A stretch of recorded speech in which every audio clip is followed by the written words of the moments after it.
Welcome to my channel. ఈరోజు మనం చదవబోయే కథ పేరు కుర్రకారు వ్యాపారం. ఒక గ్రామంలో ఇద్దరు పండ్ల వ్యాపారస్తులు ఉండేవారు. ఆ ఇద్దరు మంచి మిత్రులు కూడా. వాళ్ళు తమ పిల్లలకి కూడా తమ పండ్ల వ్యాపారంలో శిక్షణ ఇవ్వాలని అనుకున్నారు. అందుకని తమ కొడుకులిద్దరికీ తలో పండ్ల బుట్ట ఇచ్చి పండ్లు నగరంలో అమ్ముకురమ్మన్నారు. మీకు మధ్యలో ఎక్కడన్నా ఆకలి వేస్తే ఏదన్నా కొనుక్కొని తినండి అని చెప్పి ఆ వ్యాపారస్తులు తమ పిల్లలకు చెరో రూపాయి చేతిలో పెట్టారు.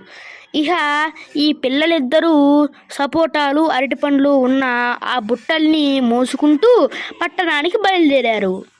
దారిలో వాళ్ళకి బాగా ఆకలి వేసింది. అప్పుడే ఒకడు తన రూపాయి రెండో వాడికి ఇచ్చి పండ్లు కొనుక్కొని తిన్నాడు. అలాగే రెండో వాడికి కూడా ఆకలేస్తే వాడు అదే పని చేశాడు.